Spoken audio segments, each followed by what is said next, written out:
de las propuestas que se presentaron ante el Congreso de la Unión relativas a las reformas fiscales 2021. Por ahí pues hemos escuchado últimamente varias noticias en el sentido de distintos cambios a las leyes sustantivas en materia tributaria. Vamos a hablar un esbozo general de qué se trata cada una de ellas. Y en la parte final vamos a compartir un poco el tema del outsourcing, que es algo que fuertemente se ha estado escuchando en estos días y que pues el día de hoy precisamente se va a tener pues una de las discusiones más importantes que se han ido trabajando a través de Parlamento Abierto, en el sentido de cuáles son aquellos cambios que van a impactar a las distintas leyes relacionadas o correlacionadas, ¿no?, en la materia de reforma laboral. Quizás muchos ya hemos escuchado que inicia un nuevo ciclo en México para la materia laboral y a su vez, pues el presidente de la República ha anunciado distintos cambios que van muy encaminados hacia pues al combate a la corrupción, a la evasión, a la elusión y a la defraudación fiscal que se ha venido trabajando en la administración del presidente López Obrador. Entonces vamos a hacer un esbozo, es un tema que trae muchísimos pues detalles, que vamos a ver algo de la Ley Federal de Derechos, de la Ley de Impuestos sobre la Renta, de la Ley de IVA, y a su vez vamos a tratar, ¿sí?, pues de llevarnos de la mano, ¿no? Y al final, pues en una serie de preguntas y respuestas, si ustedes me ayudan en el chat, pues ya podemos irlas revisando. Quisiera compartir un material. No sé en qué parte, me estoy familiarizando un poco con la plataforma, en qué parte podría yo compartir, si quisieras apoyar, Nan. Claro que sí, dame un segundo. Muchas gracias.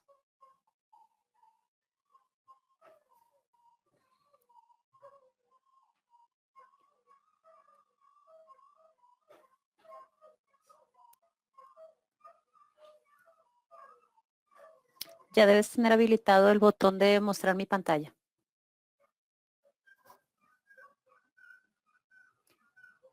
Ya estamos visualizando tu pantalla.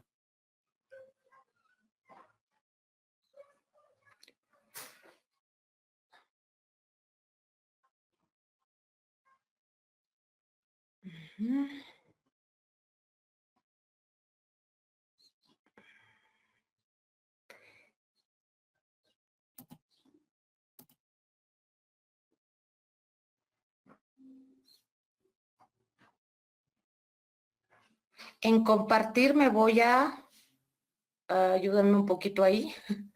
Claro que sí, no te preocupes, te vas a encontrar un botoncito como de play. Y de hecho nosotros ya podemos visualizar tu pantalla. En la parte de abajo donde está ese botoncito se despliega un botón combo y desde ahí tú puedes visualizar si lo que quieres que veamos es tu pantalla o vemos la sección que tú quieras mostrar.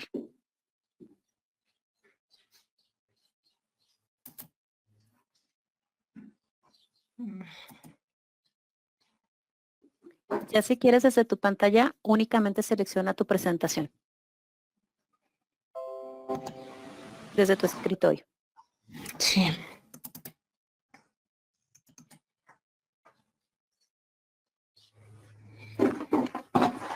Listo, ¿ya lo visualizan? Perfecto, Lau.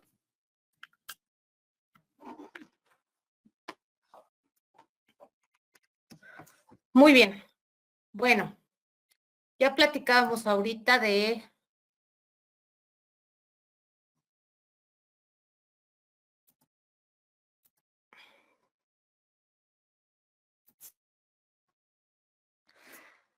bueno, iniciamos con el tema de la reforma fiscal.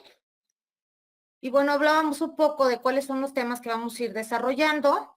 Primeramente quisiera que habláramos del impuesto especial sobre producción y servicios, mejor conocido por sus siglas IEPS. Y bueno, como ustedes saben, una de las principales bases del gasto corriente y del gasto público deriva principalmente de todo lo derivado del combustible. El día de hoy se hacen cambios a las cuotas complementarias para compensar un poco esta situación de bajos precios y baja demanda que ha presentado el crudo en los últimos 3 años. Y bueno, principalmente el año de 2020, con motivo de la pandemia COVID-19, pues se ha presentado a nivel mundial una baja en los precios de los combustibles.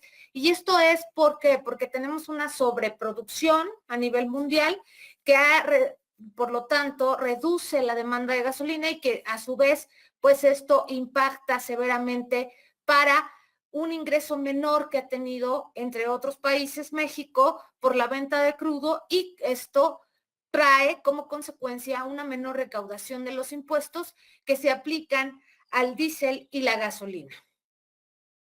Por lo anterior, pues una de las propuestas por parte de la Secretaría de Hacienda radica en establecer cuotas complementarias al impuesto IEPS mediante la aplicación de distintas fórmulas que van a causar estas fórmulas, van a compensar las variaciones en los precios de los combustibles y a su vez pues va a haber un distinto tipo de cambio. ¿Hacia dónde va la iniciativa que se presentó?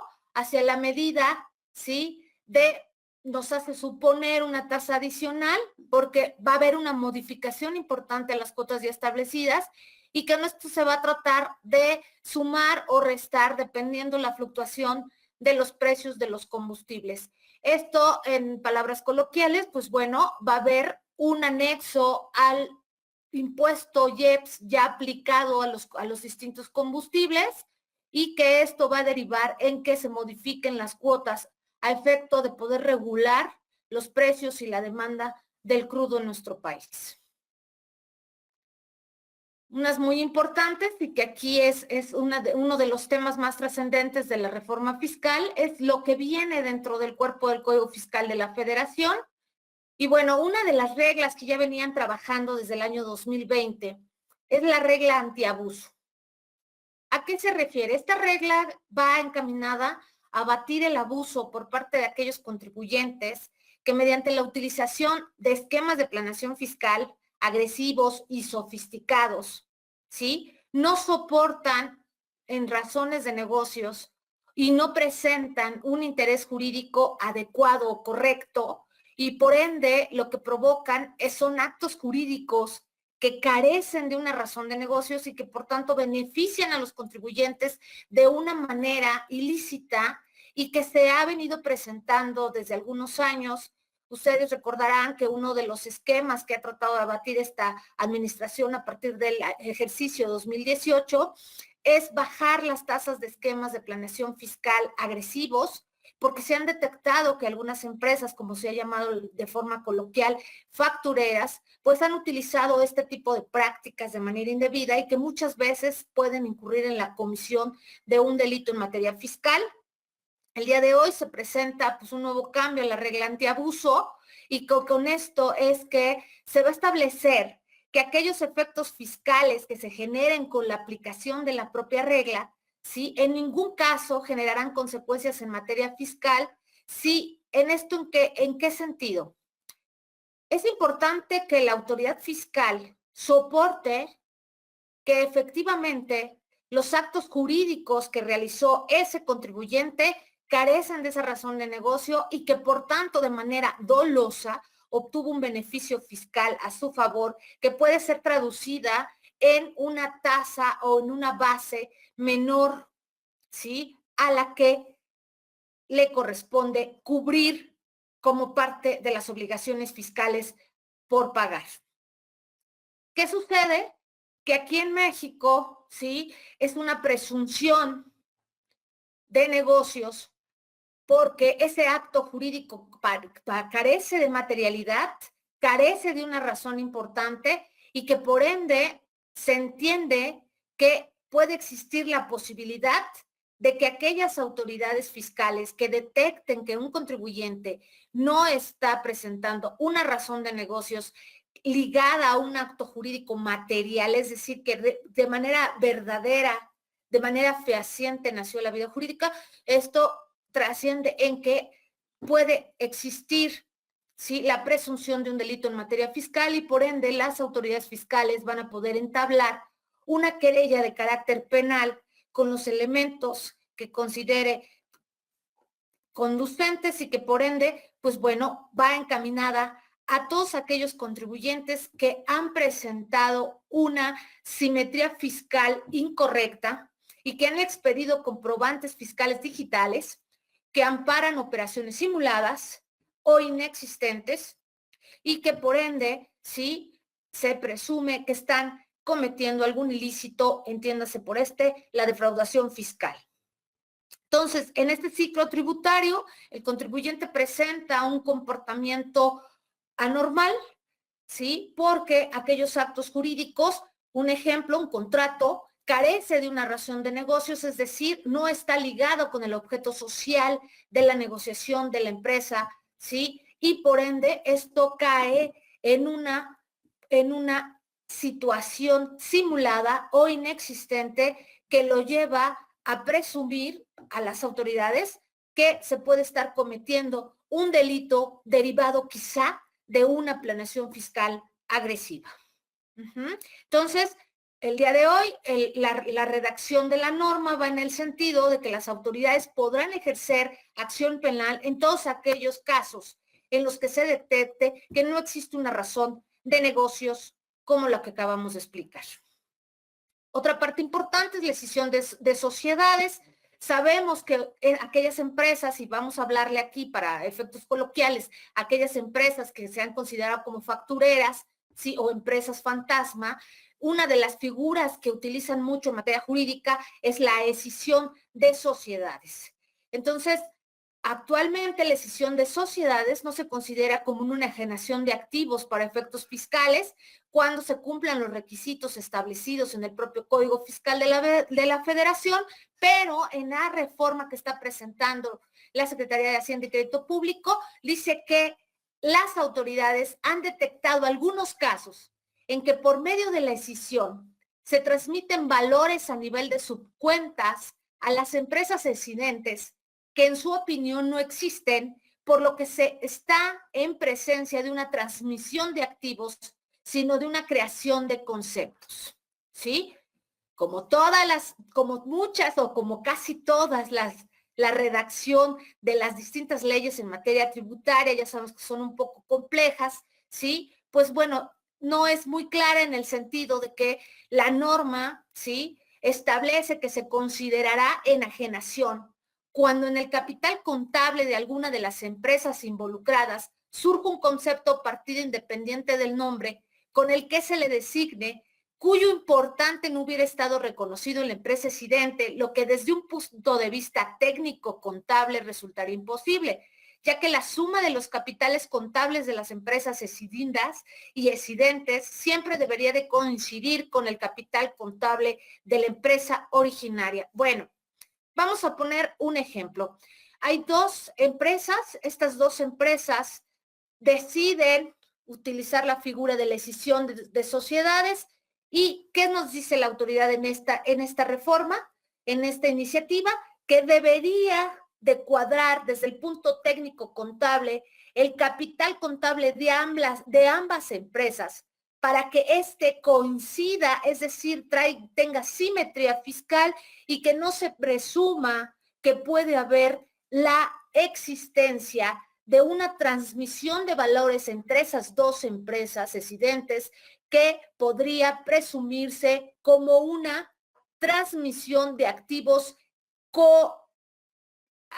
y abajo de esa sería una creación de conceptos. Es decir, que yo puedo estar generando una empresa 2 en la que puede estar transfiriendo ese capital contable de manera incorrecta porque esa empresa 2, lejos de estar en la figura de la escisión, estaría creándose una nueva empresa a la que estaría transfiriendo activos que estarían creando nuevos conceptos y que con esto, ¿qué buscan las empresas? Pues abatir completamente las obligaciones fiscales previstas en el régimen fiscal en el cual se encuentren inscritos, porque al momento de transferir o de transmitir esos activos, pues se entiende que se está literalmente de manera subjetiva, quiero aclarar, se está haciendo una liquidación de la empresa 1 en el ejemplo que estamos explicando.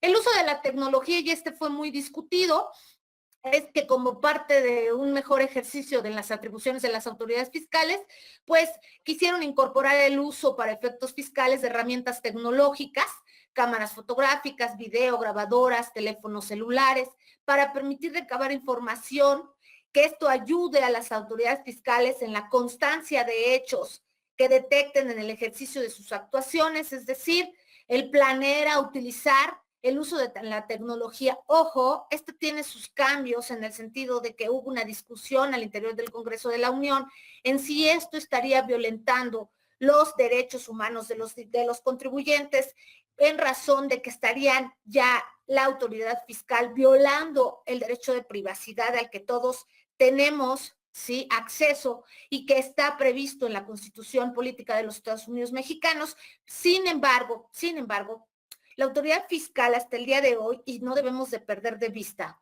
utiliza herramientas tecnológicas, ¿sí?, para llevar a cabo sus distintos actos de ejecución, de fiscalización, de notificación, y así le permiten las distintas leyes fiscales, así como la ley supletoria, que es el Código Federal de Procedimientos Civiles, que en materia tributaria opera para los distintos actos en los cuales recurre la autoridad fiscal en el ejercicio de sus actuaciones. Entonces, aquí hay que ser muy cuidadoso de de cuál va a ser el texto final que la autoridad fiscal le va a dar al uso de la tecnología. Recordemos que la autoridad fiscal a veces en la redacción de las normas tributarias pues utiliza algunos prefijos, algunas situaciones subjetivas que llevan a entender que continuará el ejercicio de esa norma.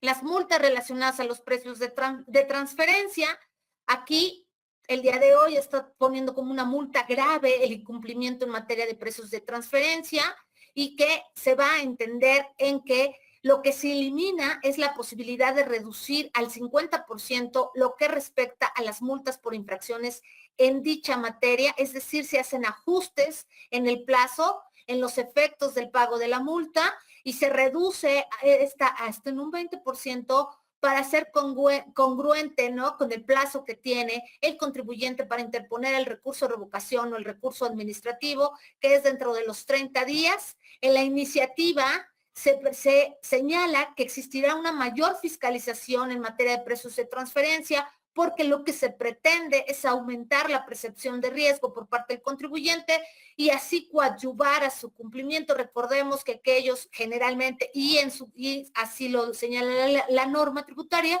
aquellos que están obligados a presentar dictamen y distintas declaraciones especiales en materia fiscal son aquellos grandes contribuyentes que están relacionados con el cumplimiento de precios de transferencia.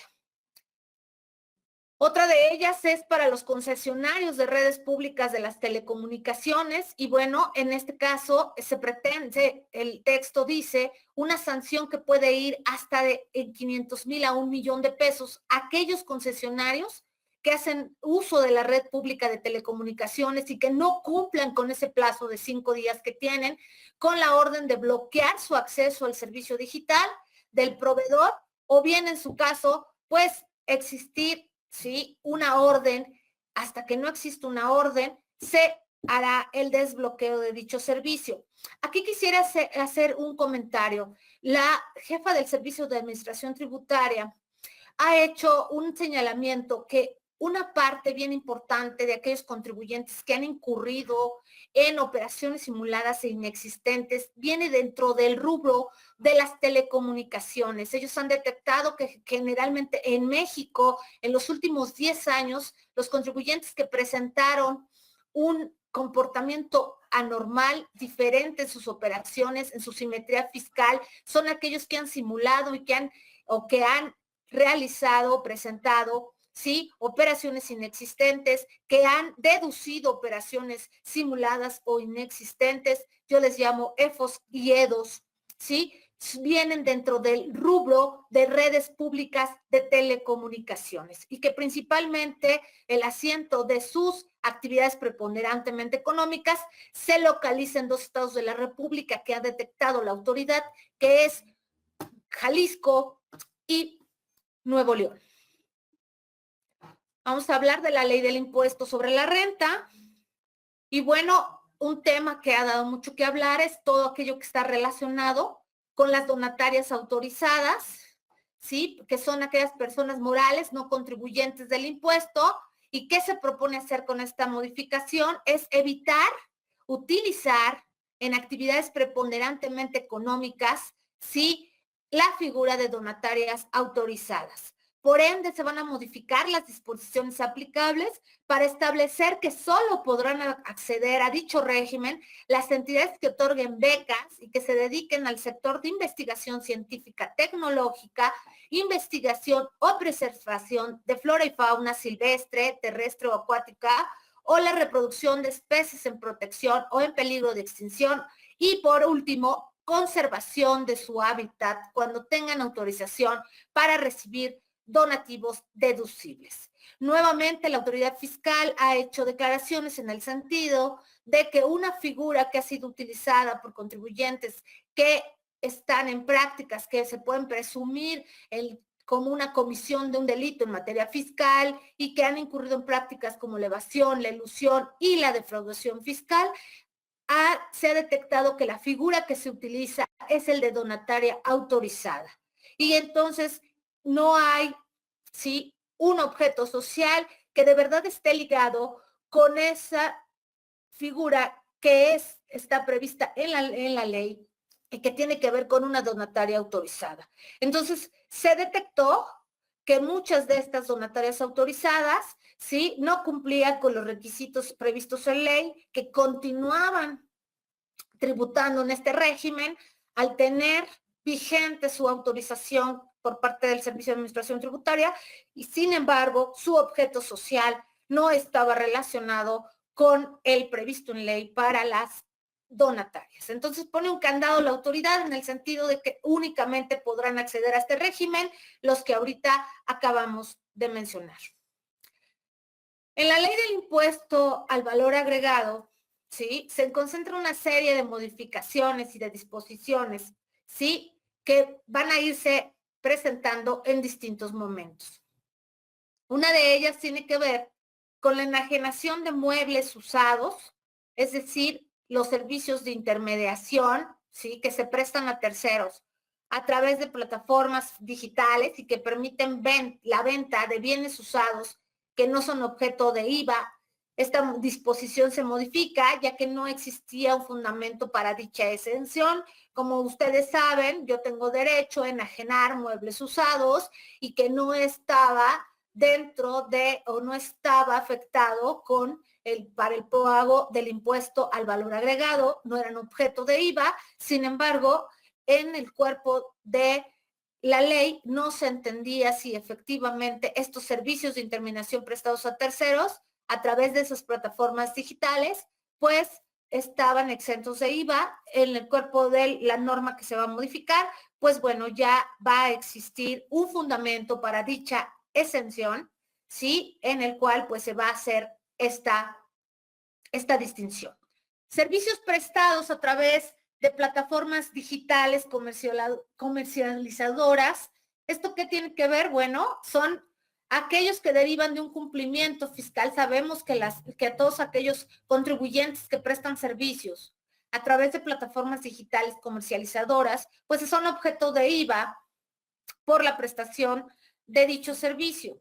Bueno, a partir de la entrada en vigor de las disposiciones, es que se ha detectado que existen residentes en el extranjero con baja presencia en el mercado que enfrentan alto costo administrativo en el cumplimiento de las obligaciones formales previstas en la ley de IVA y que adicionales al pago del impuesto del que son objeto, también se ha registrado que dichos ofertantes ante las autoridades fiscales designan a un representante legal en México, ofertan sus servicios a través de plataformas de intermediación y a la vez procesan sus pagos. ¿Esto qué quiere decir?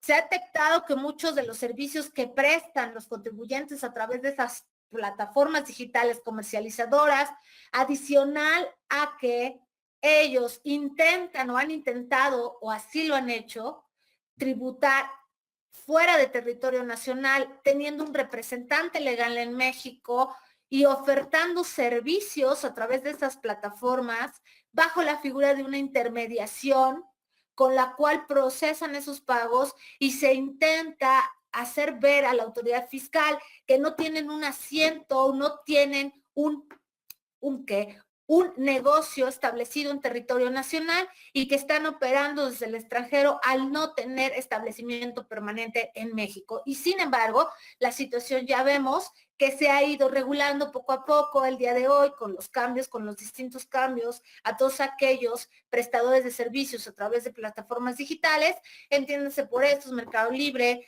Amazon y al Uber, algunas otras, Didi, ¿no? Que son de los más conocidos, pues han tenido que apegarse a las distintas figuras que establece y los cambios que ha establecido en la ley del IVA, en el sentido de que se ha detectado de que precisamente hay un asiento de actividades preponderantemente económicas en la que están prestando el servicio con un establecimiento permanente en México y que no necesariamente, ¿sí?, tienen solo la designación de un representante legal que oferte esos servicios a través de un intermediario, y esto quisiera hacerlo entrecomillado, sino que son ellos mismos los que están prestando el servicio de manera directa y utilizando la figura de establecimiento permanente, y se ha detectado que muchos de ellos operan con, ¿sí?, con bodegas, ¿sí?, con almacenes en territorio nacional. Entonces, con el propósito de que, por otro lado, con el propósito que participen, ¿sí?, aquellos residentes en el extranjero y que se establezca una obligación, ¿sí?, de pago y abatir un poco esta situación que ahorita acabamos de platicar.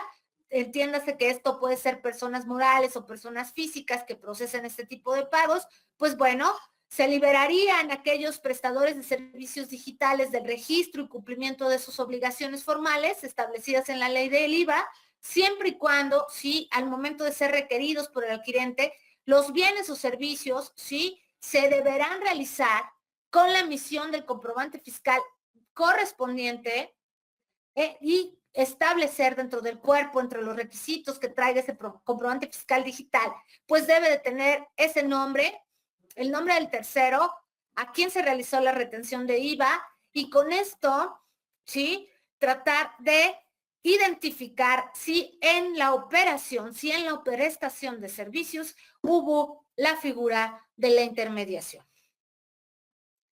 Este tratamiento generalmente, sí, se puede hacer y se puede aplicar a aquel servicio que se preste a través de plataformas digitales que tiene su figura de intermediación, en la que se ha detectado una intermediación para residentes en el país, y cómo lo van a tratar de facilitar, pues a través del cumplimiento, y va en línea con lo que se realiza en otras jurisdicciones, es decir, sí va a haber, se va a establecer condiciones respecto a montos, a valores mínimos de operaciones, y que con esto el prestador de servicios digitales va a poder, sí, que opere a través o que se detecte que existe alguna plataforma de intermediación, pues que se cobre por esa contraprestación que está haciendo ese intermediario, ¿sí? Entonces, con esta, al hacer ya un ciclo tributario en el que no únicamente, sí,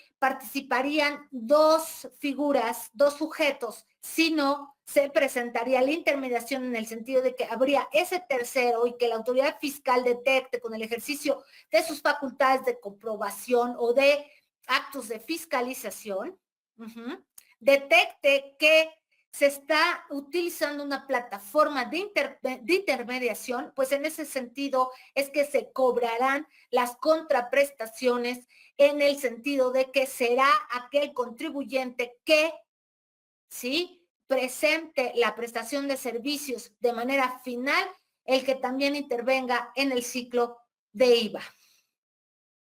Otra parte de que se va a señalar en la ley del IVA y que está inversa en el texto de la iniciativa viene en el sentido de aquellos bienes o servicios enajenados a través de plataformas de intermediación.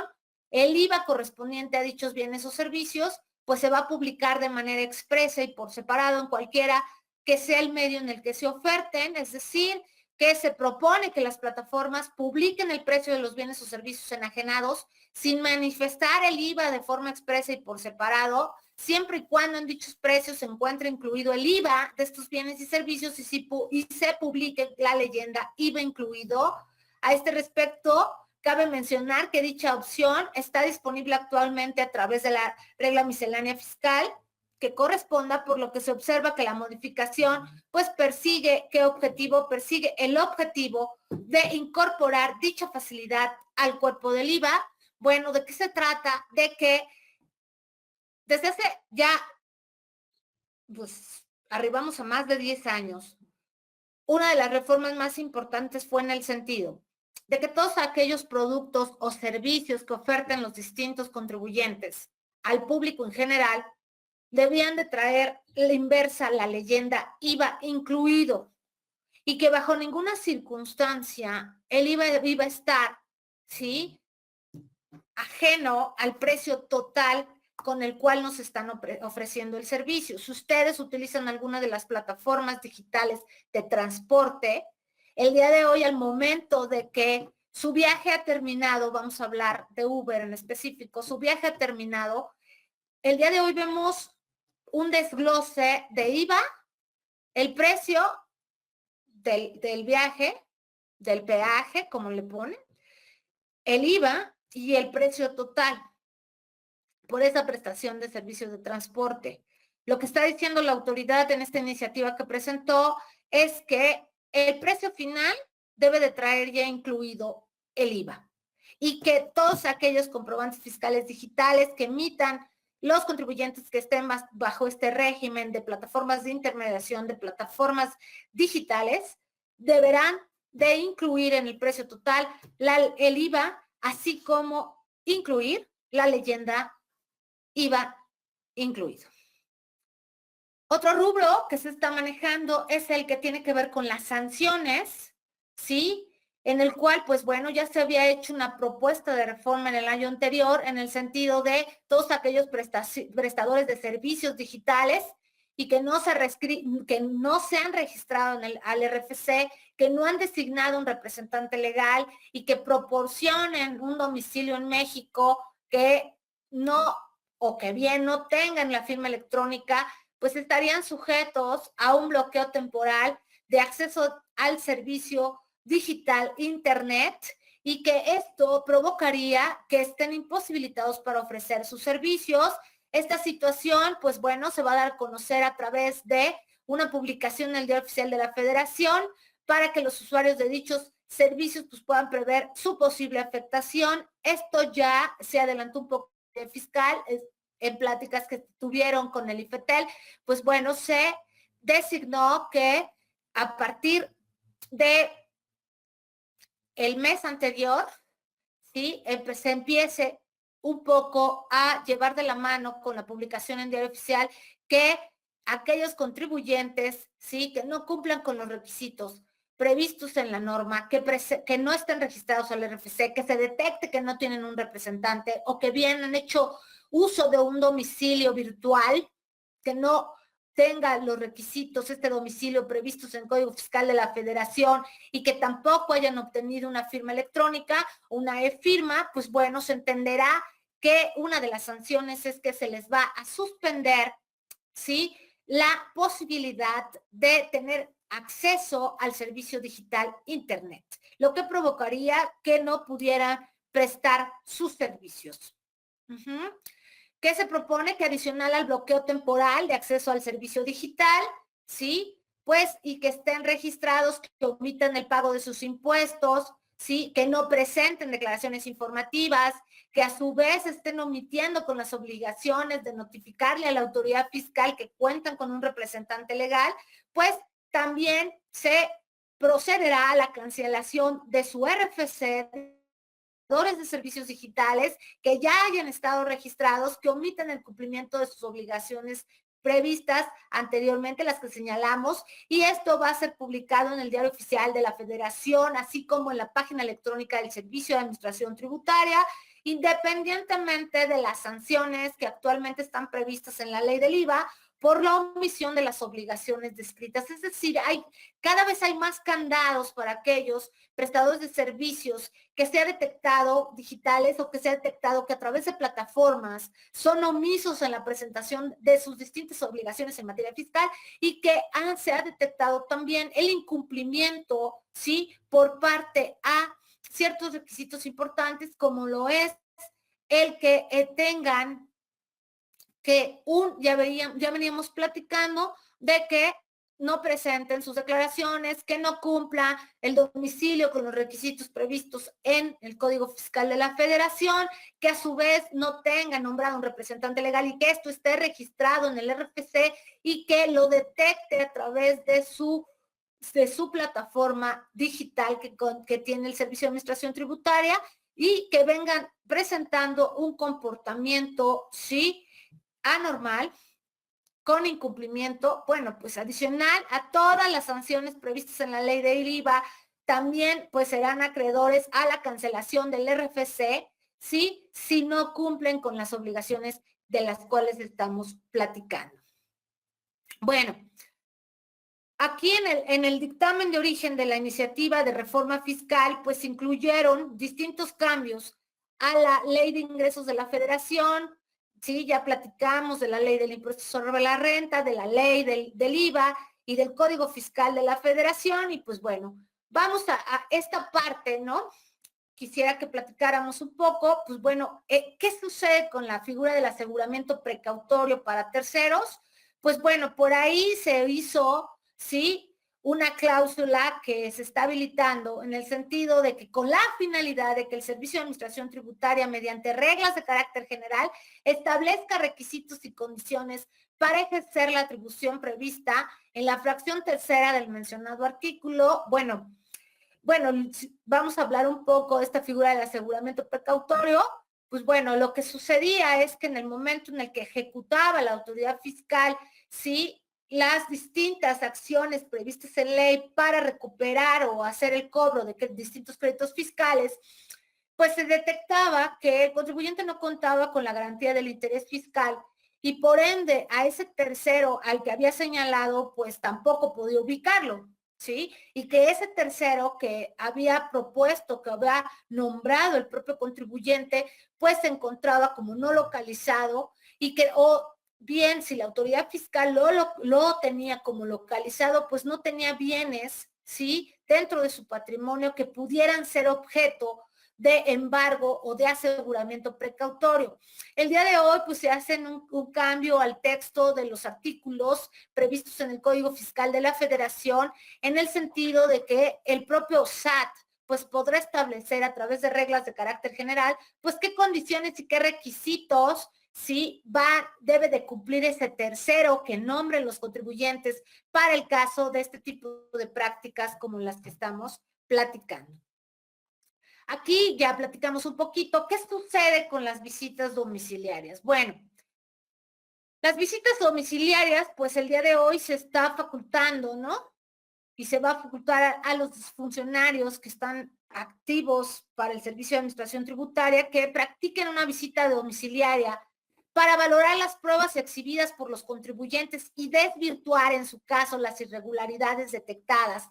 En la última acta parcial, quisiera hacer una lectura rápida y al final explico un poco de qué se trata, y se adicionan los párrafos segundo y tercero al referido precepto legal para establecer la definición de circunstanciar, entendiendo como tal el detallar pormenorizadamente toda la información y documentación obtenida dentro de la visita domiciliaria a través del análisis, la revisión, la comparación con las disposiciones fiscales, la evaluación, estimación, apreciación, cálculo, ajuste y percepción realizado por los visitadores sin que circunstanciar constituya, ojo, valoración de pruebas. Bueno, ustedes saben que el momento de que se da inicio a una visita domiciliaria, se presenta un visitador por parte del Servicio de Administración Tributaria que notifica esa orden de visita domiciliaria y comienza el acto de fiscalización con el levantamiento del acta de inicio y de ahí se derivan una serie de actos por parte de la autoridad fiscal hasta llegar al momento más importante del acto de fiscalización, que es el levantamiento de la última acta parcial. ¿Por qué es el más importante? Porque en esta última acta parcial se dan a conocer a los contribuyentes, ¿sí?, cuáles son las irregularidades que se detectó durante el desarrollo de la visita. ¿Qué van a poder hacer el día de hoy esos auditores nombrados por parte del Servicio de Administración Tributaria y facultados a partir del levantamiento de la orden de visita domiciliaria, y que o bien en el acta de inicio que se pueden adicionar algunos otros funcionarios facultados para llevar a cabo el desarrollo del acto de fiscalización? Pues bueno, el día de hoy estarán facultados adicional a todas las fracciones y los distintos actos que pueden realizar previstos en el código, pues el día de hoy también podrán tener esa habilidad, esa facultad para valorar las pruebas exhibidas por los contribuyentes y en su caso desvirtuar las irregularidades detectadas. Yo por ahí escuchaba de repente un comentario, con todo respeto, ¿no?, de un colega en redes sociales. Ya ven que de repente aparecen mucho este tipo de noticias y queremos un poco valorar, ¿no?, lo que se está presentando como cambios importantes, y por ahí leía yo el comentario en el sentido de cómo van a poder los funcionarios del SAT valorar las pruebas exhibidas, pues si no son peritos. Ojo, los funcionarios del Servicio de Administración Tributaria que llevan a cabo actos de fiscalización, en este caso visita domiciliaria, son especialistas en la materia, es decir, son auditores, ¿sí? Y están facultados al contar con el perfil correspondiente. No es un funcionario que esté ajeno a la actividad o perfil que se requiere para tener o para estar ocupando el puesto o cargo. Ojo, son especialistas, ¿sí?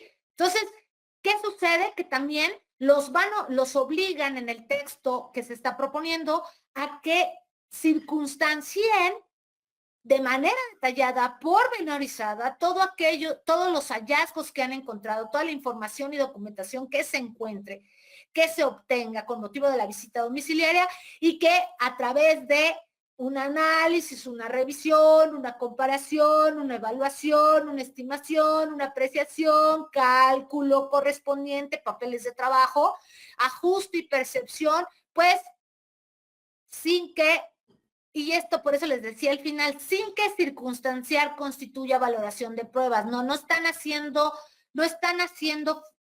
funciones de perito, no están haciendo funciones de juzgador o de autoridad jurisdiccional. Ojo, están únicamente circunstanciando y podrán valorar aquellos hallazgos y analizar, revisar aquellos hallazgos que se obtengan con motivo del desarrollo de la visita domiciliaria. Entonces, otra parte que se modifica es el secreto fiscal, ¿sí? Se modifica la redacción. Originalmente estaba cualquier archivo electrónico recabado a través de herramientas tecnológicas, se modifica un tanto por cualquier material recabado a través de herramientas tecnológicas, ¿sí? Se aclara también que no será calificada como reservada la información de los contribuyentes cuando ésta deba ser suministrada a las autoridades judiciales en procesos de orden penal o bien aquellos procesos que se lleven ante tribunales competentes que conozcan de pensiones alimenticias o cualquier otra autoridad u organismo descentralizado competente en materia de contribuciones federales. Se elimina el supuesto de información no reservada cuando la misma sea utilizada por el Ministerio Público y la policía. Es decir, el secreto fiscal se modifica en el sentido de cuando se trate de una solicitud que venga por parte de la autoridad ministerial o bien de las distintas fuerzas de orden público como la policía, y que, bueno, el texto se modifica en cualquier material recabado a través de herramientas tecnológicas. El día de hoy, pues bueno, se ha tenido que ir modificando los textos de las normas tributarias al entenderse que pues estamos viviendo ¿no? Con motivo de la globalización digital que se ha presentado y tecnológica que se ha presentado en los últimos años, pues bueno, se han ido adecuando las distintas leyes en materia tributaria. En materia de acuerdos conclusivos, pues se amplió el plazo de 15 a 20 días para que los contribuyentes puedan solicitar la adopción de un acuerdo conclusivo una vez que se levante el acta final y que se notifique el oficio de observaciones o bien la resolución provisional correspondiente, pues se da pauta unos 5 días más al contribuyente para poder solicitar la adopción de un acuerdo conclusivo. En materia de ingresos asimilados a salarios, pues bueno, hay cambios, ¿no? Se propone modificar el texto de la ley del impuesto sobre la renta para establecer distintos, ¿no? Señalamientos o precisiones en el sentido de que únicamente podrán ser considerados asimilados a salarios cuando su monto individual anual pues no excedan de 75 millones y en este caso, pues cuáles son los honorarios por servicios prestados, los honorarios por la prestación de servicios personales independientes, ingresos por actividades empresariales obtenidos de personas morales y que bueno, todo esto ¿para qué? Para que se detecte que efectivamente los contribuyentes que están inscritos dentro de este régimen fiscal, pues cumplan, ¿no? Con este candado que se pretende establecer en la ley de la materia, en el sentido de cerrar un poco esa práctica que también se estaba cometiendo por parte de algunos contribuyentes, en el sentido de que se estaba utilizando la figura de ingresos de contribuyentes inscritos bajo el régimen de ingresos asalariados o asimilados a salarios. Otra parte que se modifica un poco y que ya veníamos platicando es aquello que tiene que ver con plataformas digitales en el sentido de aquellas personas físicas con actividad empresarial por la enajenación de bienes o la prestación de servicio a través de Internet mediante ¿qué? Plataformas tecnológicas, aplicaciones informáticas y esto en el sentido de aquellos que la tasa de retención se aplica se va a modificar en el sentido de aquellos que prestan sus servicios de transporte terrestre de pasajeros y entrega de bienes, prestación de servicios de hospedaje, o bien la enajenación de bienes y prestación de servicios.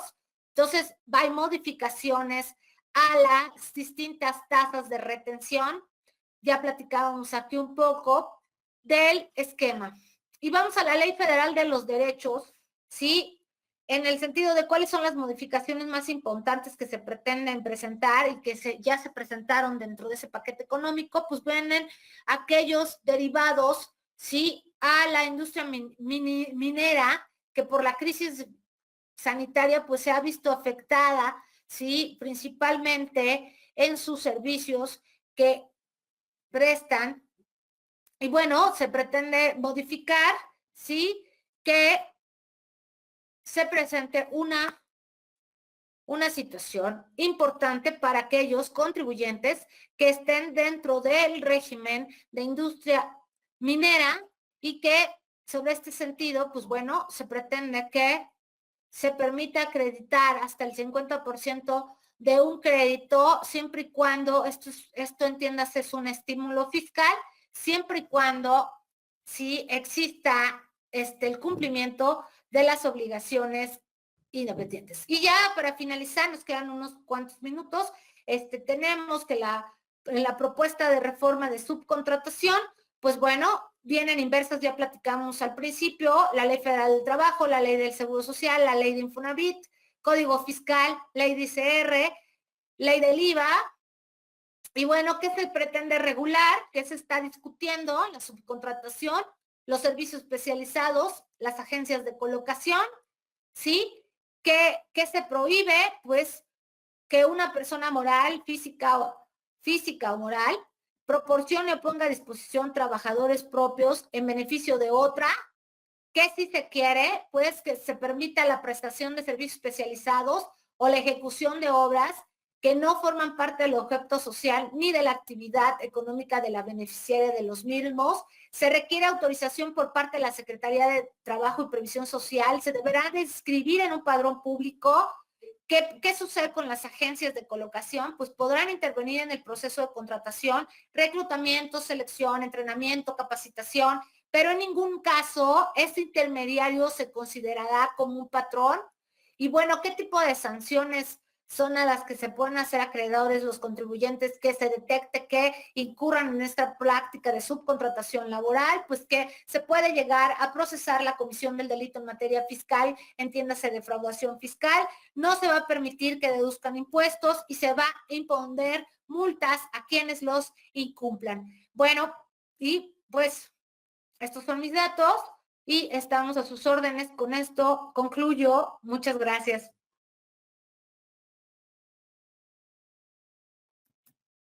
Si alguno de ustedes tiene una pregunta, estoy a sus órdenes. Podrían escribirla en el chat y con todo gusto podemos auxiliar.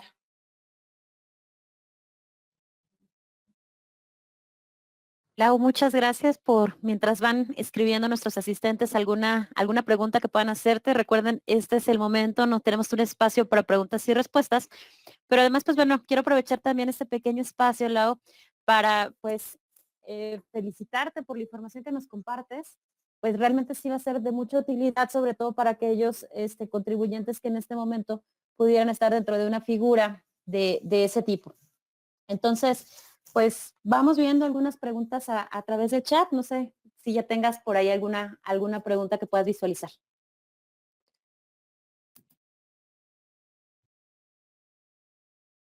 No, no veo, no sé si tendrán, pero no, hasta ahorita no visualizo alguna.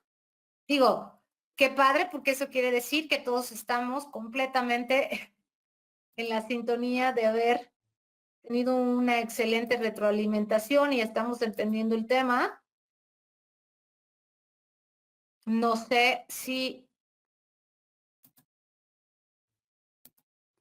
yo no visualizo alguna hasta el momento.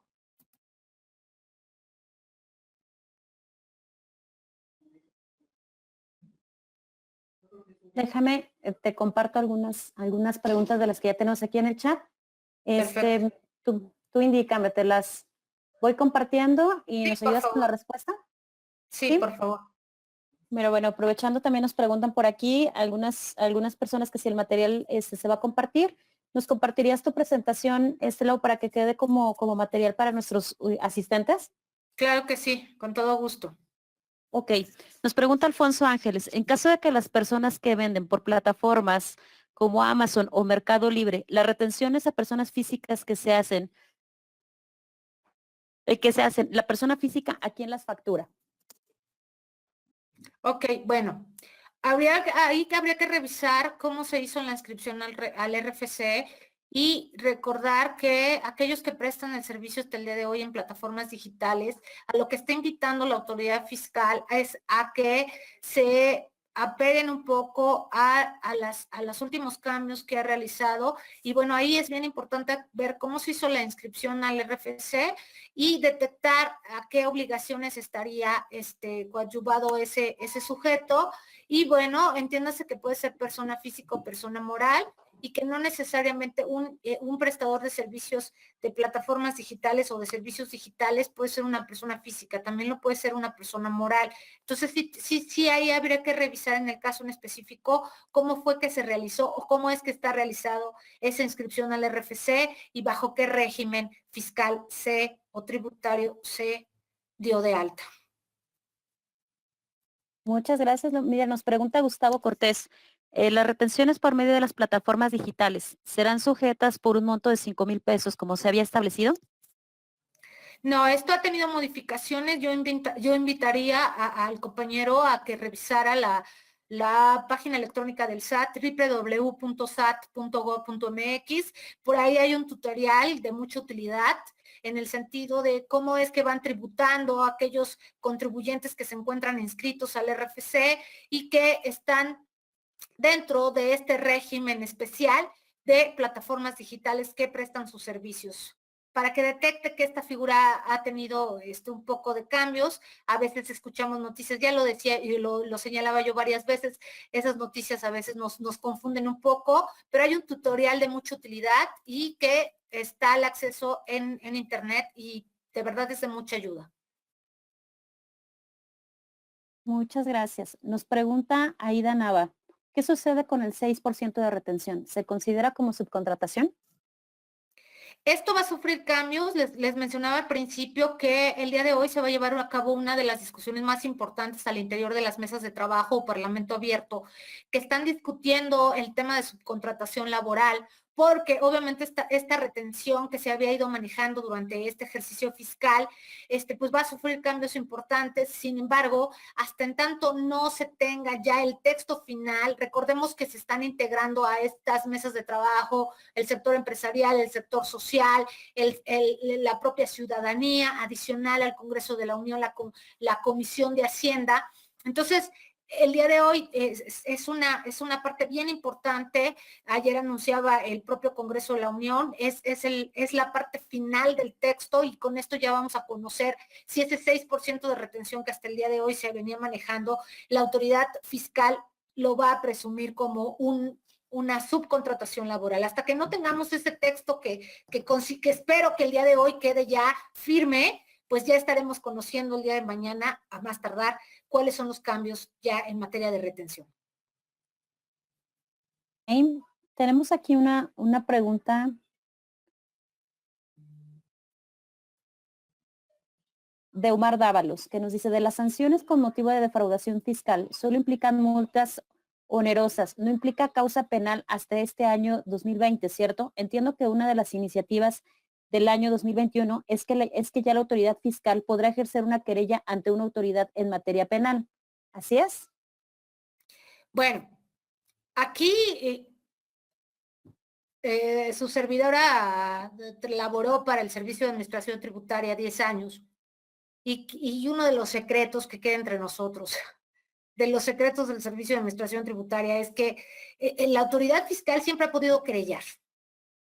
¿A qué me refiero? Dentro de la normatividad interna del SAT, hasta hace 2 años, se establecía que la autoridad podría querellar a aquellos contribuyentes que se detectara que tuvieran créditos fiscales o omisiones en el cumplimiento de sus obligaciones fiscales que ascendieran a un monto de 500 millones de pesos.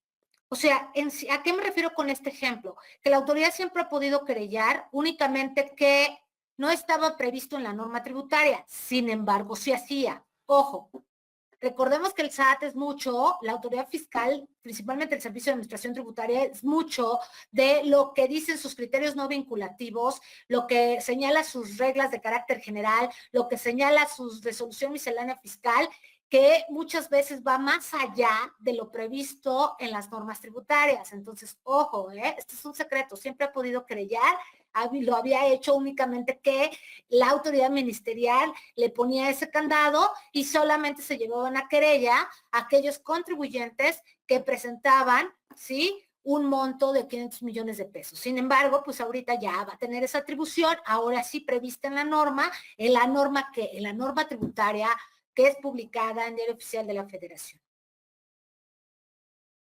Nos pregunta Silvia Guerrero, en cuestión a las visitas domiciliarias, entiendo que son especialistas quienes lo hacen, pero me gustaría de forma más sencilla, me pudieras decir ejemplos de qué podrían ellos tomar fotos para valorar sus pruebas. Bueno, un ejemplo muy sencillo para comprobar que efectivamente el asiento de las actividades preponderantemente económicas por parte de un contribuyente se está realizando en el domicilio que se tiene registrado. Ejemplo, yo tengo registrado entre las plataformas digitales del SAT el domicilio ubicado en Avenida Hidalgo número 77. Pues yo voy a tomar una foto de la fachada y del interior de la negociación para comprobar que efectivamente estoy realizando la visita domiciliaria y que ese contribuyente está realizando el asiento de sus actividades preponderantemente económicas en el domicilio que tiene registrado y que esto daría como resultado que se encuentre como localizado. No sé, es un ejemplo muy sencillo, pero es en el que se pueden utilizar herramientas digitales como fotografía. Ok, nos pregunta Isabel Mendoza, ¿cómo considera el SAT el domicilio de una empresa en un coworking? Híjole, hasta el día de hoy la autoridad fiscal en reglas de carácter general ha señalado, ojo, en reglas de carácter general ha señalado y en el cuerpo del artículo correspondiente del Código Fiscal de la Federación que te dice los requisitos que debe de cumplir un domicilio, es que se entendería hasta el día de hoy como un domicilio virtual. Ok. Nos pregunta Margarita Hernández. Una empresa tuvo que cerrar por temas de pandemia y que no ha podido pagar impuestos en el ejercicio 2020 de sus declaraciones presentadas. ¿Podría ser acreedores a una visita domiciliaria? Sí, todos los contribuyentes son acreedores a la realización de actos de fiscalización. Únicamente hay que detectar que su simetría fiscal, es decir, que venga con un cumplimiento normal y que únicamente en este año se haya presentado alguna omisión, algún atraso, pues bueno, sí se podría ser acreedor a un acto de fiscalización. Sí, por supuesto, el día de hoy se hace acreedor a sanciones en materia administrativa, entiéndase multas, recargos y actualización. Una pregunta más. Nos dice Víctor Cuevas Murano. ¿A partir de cuándo entran en vigor los nuevos cambios de subcontratación? Bueno, nuevamente, pues, a partir de que se dé por finalizada las mesas de trabajo que organizó el Comité de Hacienda al interior del Congreso de la Unión, una vez que ya todos logren ponerse de acuerdo en materia de subcontratación laboral y que la iniciativa ya con el nuevo texto, con los cambios que se realicen, pues bueno, se vote, ¿no? Se discuta ante la Cámara de Diputados, pues pase a todavía, ojo, a la Cámara de Senadores y bueno, hasta ese momento se entendería que ya estaríamos, ojo, estamos a 3 de diciembre, pues, la autoridad cuenta con un plazo muy corto para poder llevar a cabo esta iniciativa. Por ahí, ojo, no es formal, no está acreditado, pero lo poco que he investigado, que he leído, que me han compartido, pues bueno, se entiende que el cumplimiento no va a iniciar a partir del 1 de enero de 2021, sino como se había presentado la anterior iniciativa. Recordemos que este es un tema que traemos desde 2020, que se realizaría a partir del mes de junio de 2021, pero esto todavía no es algo formal, no es un anuncio por parte de las autoridades fiscales, es únicamente un radio pasillo. ¿Nos permites 2 preguntas más acerca de donatarias, Lau? Por supuesto. Nos pregunta Fernando Gracián. En caso de las donatarias, ¿la autorización para donativos a que se refiere es solo para las que lo hagan por primera vez? Sí, es solo para aquellas que lleven a cabo el trámite por primera vez, que soliciten la inscripción por primera vez. Sí, el día de hoy, pues a partir de que se realicen los cambios correspondientes y que ya veamos los ejemplos en los cuales la autoridad está poniendo ese candado de cuáles podrían ser las donatorias autorizadas, pues sí, únicamente es para los de nueva creación, pero ojo, iniciará, ya lo anunció así la jefa del SAT, distintos actos de fiscalización hacia donatarias autorizadas, es decir, sí va a haber por ahí una práctica de actos de fiscalización, un desarrollo de facultades de comprobación para detectar aquellas que ya están inscritas, que ya llevan actuando y cumpliendo con sus obligaciones fiscales de ejercicios anteriores, pues puede realizar visitas domiciliarias, no únicamente a las de nueva creación. Ok, tenemos aquí a Araceli García, quien nos pregunta. Hola, buen día. Si somos donatarias autorizadas, pero no recibimos donativos para COVID, ¿aún tenemos la obligación de presentar el informe de donativos para mitigar y combatir el virus SARS-CoV-2 en el periodo del 1 de noviembre al 31 de diciembre?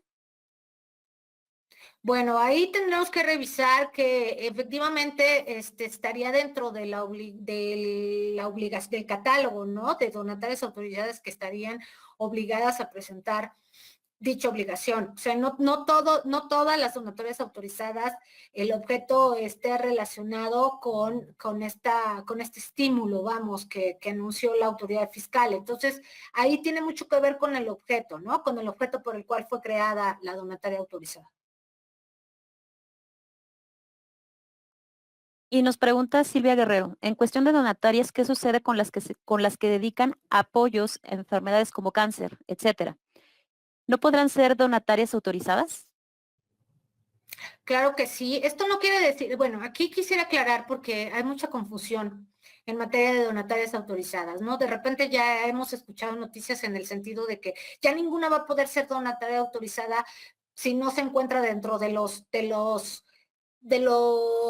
señalado en el cuerpo del artículo correspondiente, ¿no? No, no, no, no.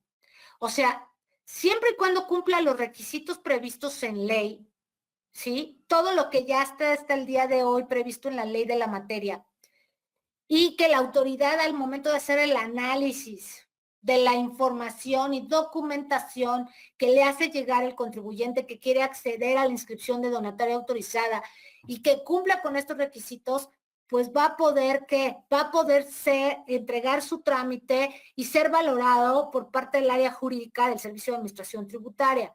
Y ya ellos detectarán después de cómo es el proceso al interior. Quisiera aquí explicar rápidamente. Bueno, entrega el contribuyente su expediente, al interior la autoridad fiscal lo revisa junto con el área de fiscalización, ¿sí? Y después lo pasa al área jurídica. Y es el área jurídica la que dictamina que cumple con los requisitos previstos en ley y bueno, ya pasa también por servicios al contribuyente y en ese momento, después ya de realizar, ¿no? La información, el análisis, pues puede ser que de como visto bueno y bueno, ya se elabora el oficio correspondiente con el que se le notifica al contribuyente que ya tiene su registro. O bien se le aclara las razones de manera fundada y motivada que, por los cuales no cumple con ese registro. Pero esto no quiere decir que ya haya candado y que ya no vamos a poder ser donatorias autorizadas. No, siempre y cuando cumplamos con los requisitos en ley. Ojo, ¿por qué está poniendo esos candados? Porque ha visto que ya platicábamos, ¿no? Que es una figura que se ha utilizado por parte mucho de los CEFOS y de los CEDOS.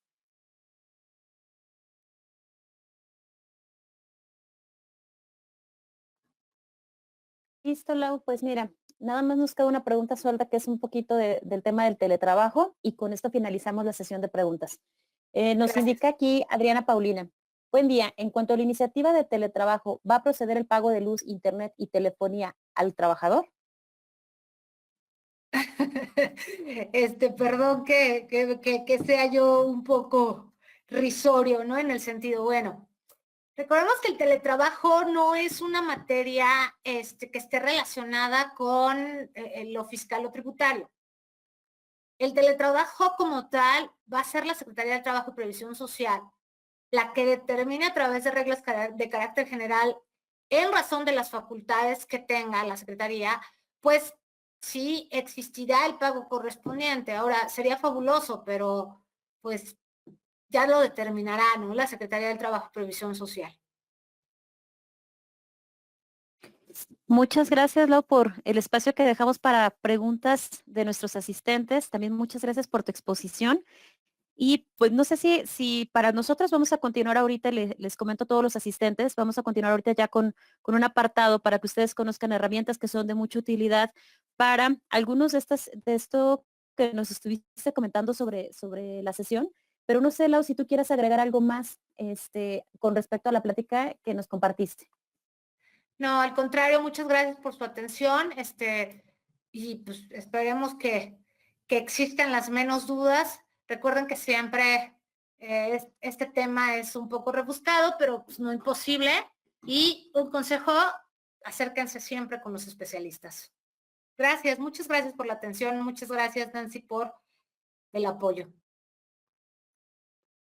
Gracias a ti, Leo, que tengas un excelente día. Te mando un abrazo. Y bueno, pues para el resto de, de nuestros asistentes, vamos a compartir ahora ya un espacio que vamos a dedicar para que conozcan algunas herramientas con las que ya cuenta su sistema de conta y contabilidad y que además les van a servir de mucha utilidad para tener una visión importante acerca de la información contable que se está compartiendo. Voy a comenzar por compartir mi pantalla y vamos a continuar. Denme un segundo, por favor.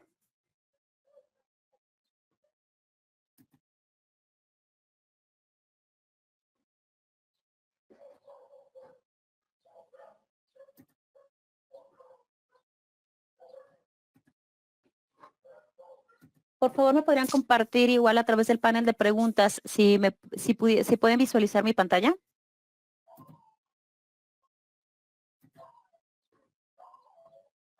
Muchas gracias. Perfecto, pues vamos a continuar. Deme un segundo nada más, por favor. Listo. Pues bueno,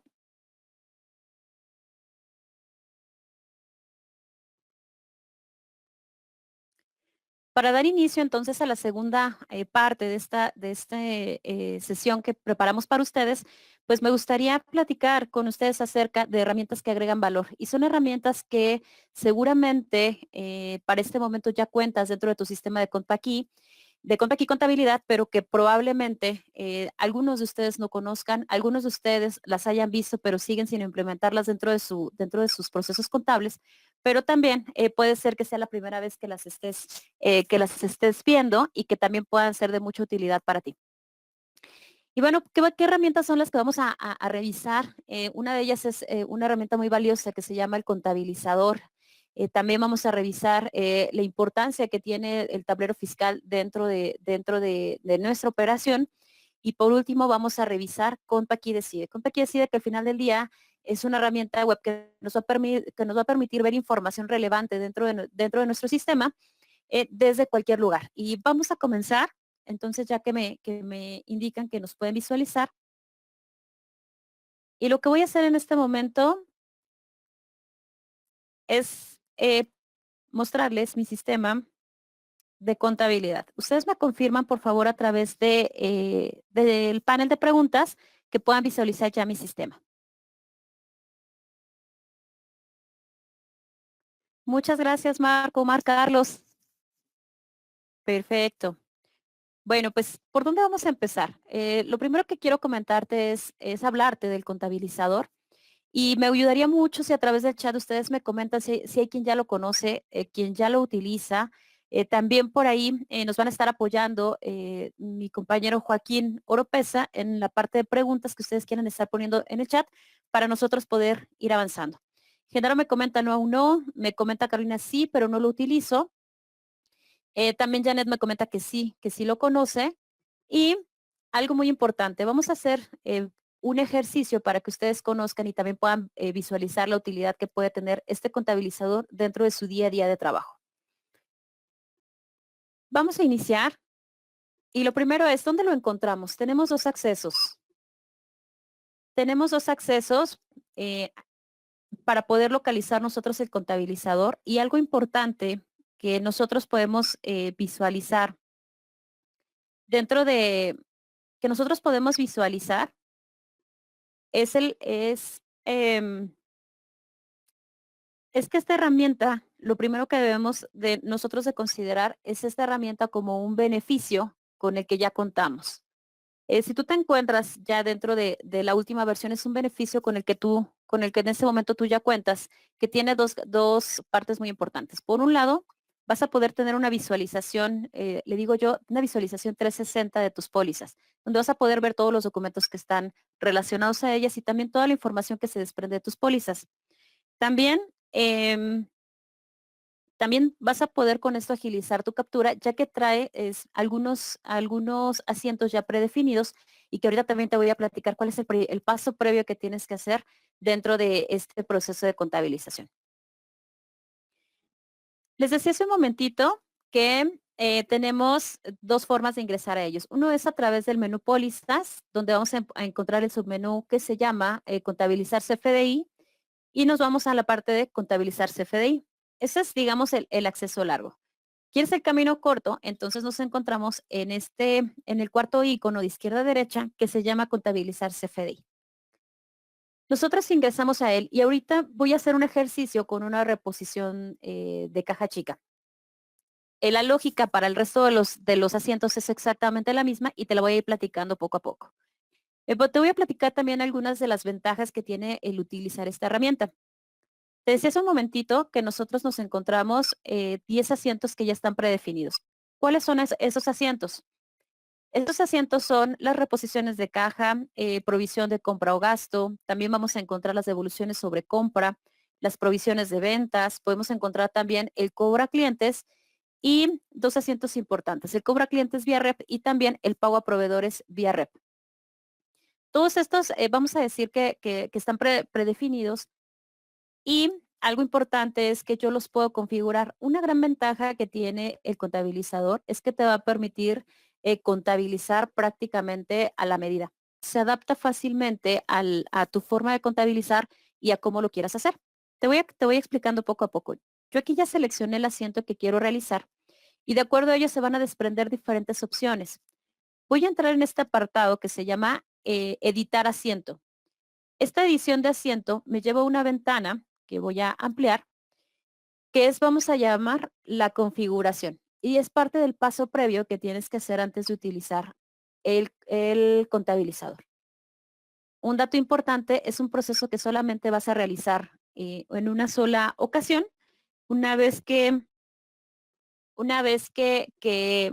este proceso ya lo hayas realizado, entonces ya vamos a poder iniciar. ¿Qué opciones tengo? Bueno, pues puedes incluso el parametrizar este contabilizador si quisieras, por ejemplo, pólizas sin afectar, si quisieras también omitir movimientos en cero dentro de tu póliza, si quisieras también em, crear tu documento de gastos e incluso podrías seleccionar desde qué tipo de XML quieres ver para al momento de seleccionar tus documentos para la elaboración de tu factura, perdón, de tu póliza.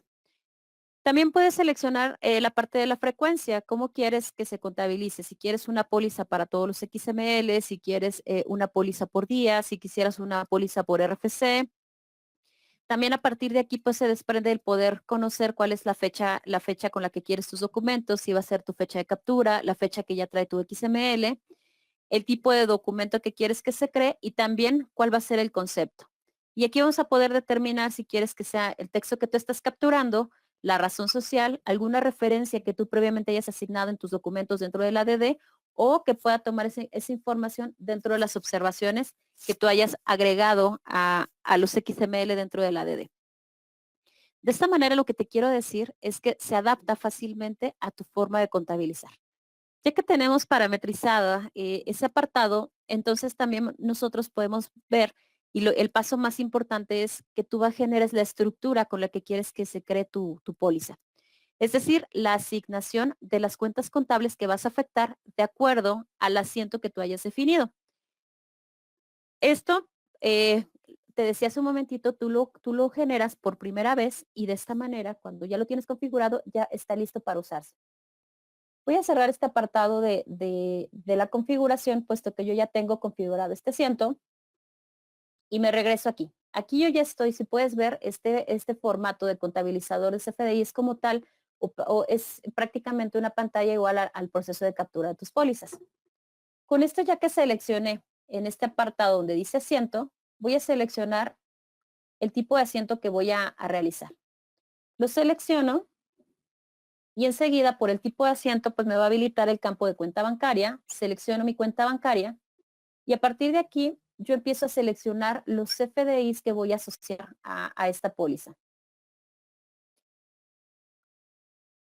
Me voy a seleccionar mis documentos. En este caso voy a seleccionar únicamente dos XML, los voy a asociar y en un segundo. Voy a asociar mis documentos, cierro mi ADD y algo importante es que también la misma herramienta te va ayudando a ir mitigando posibles situaciones que pudieran faltar. En este caso me manda un mensaje de error donde me indica que es importante asignarle un responsable de gasto. Es un parámetro que me hace falta, entonces aquí yo voy a seleccionar al responsable de gasto. Una vez que ya lo haya asignado, si te das cuenta, tiene una lógica muy sencilla el contabilizador y es que te va llevando paso a paso. El paso 1, paso 2, paso 3, paso 4. Algo importante es, una vez que yo ya asigne mi responsable de gasto, que ya tengo asignadas las cuentas contables de mi contabilizador, le voy a dar siguiente y si te diste cuenta me brincó del paso 1 al paso 4, donde ya lo que yo estoy visualizando es una vista previa de mi póliza. Algo importante, los pasos anteriores que pudiéramos encontrar. Por ejemplo, si tú te encontraras con algunos XML de proveedores que no tienes registrados, que no tienes registrados en tu padrón de clientes proveedores, ni registrados dentro de tu catálogo de cuentas, también a través de la misma herramienta puedes realizar esos dos procesos.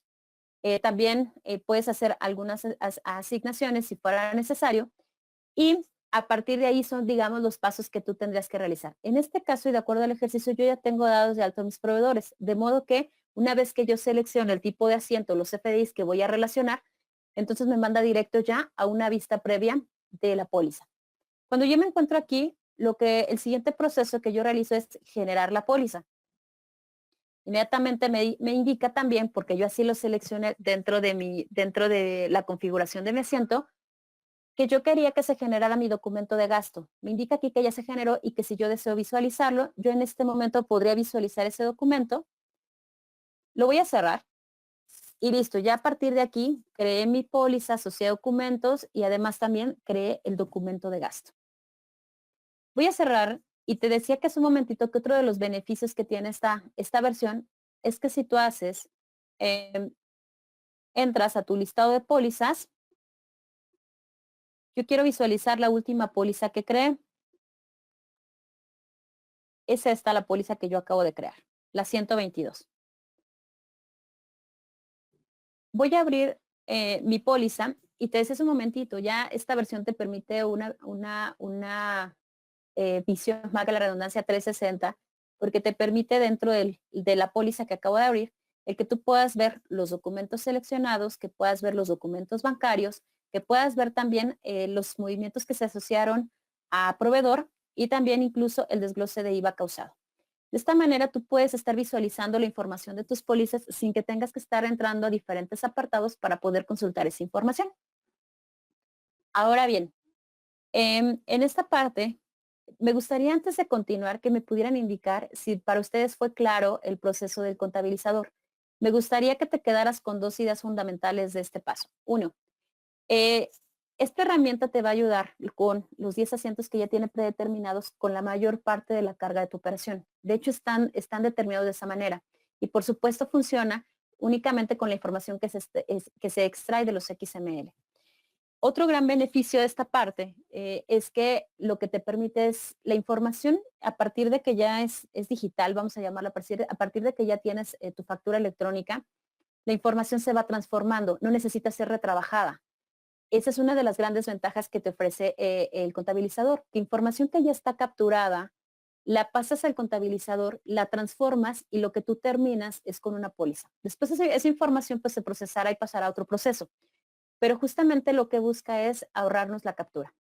Justamente en ese punto del ahorro de captura, también nos encontramos que podemos mitigar errores propiamente humanos al momento de capturar nuestras pólizas, porque aquí toda esta información que está procesando tu contabilizador, es decir, que te lo está convirtiendo a pólizas, la está tomando desde los XML. De modo que de esa forma también nosotros mitigamos los posibles errores humanos. Me gustaría que me pudieran compartir dentro del chat si hasta aquí la información del contabilizador ha sido de utilidad para ustedes.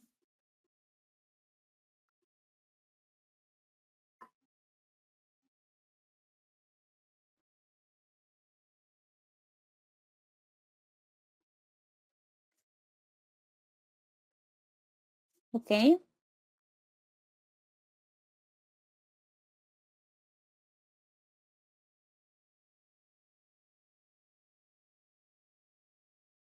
Ok, justamente me están comentando que se vuelve una herramienta muy útil. Algo importante también, o sea, ustedes pueden comenzar a buscar el hacer sus propias configuraciones, pero también desea algo muy importante hace un momento, Laura, que nos compartía, que siempre hay que consultar a los expertos. Y en ese punto justamente también muchas veces como contadores son expertos justamente en la parte contable, el cómo realizan todos esos procesos dentro de su empresa, pero también a veces vale la pena apoyarse del distribuidor en caso de que nosotros tengamos duda con algún proceso del sistema. Entonces, ahí nos podemos apoyar y podemos hacer una buena mancuerna con nuestro distribuidor para que nos apoye en ese proceso de configuración. La siguiente herramienta que me gustaría visualizar con ustedes es una herramienta muy, muy útil en la parte vamos a llamarlo en la parte fiscal también, y es el tablero fiscal. Me gustaría que me ayudaran, que me ayudaran ustedes compartiéndome también a través del chat si ustedes ya conocen o han utilizado el tablero fiscal y si sobre todo saben dónde lo podemos consultar.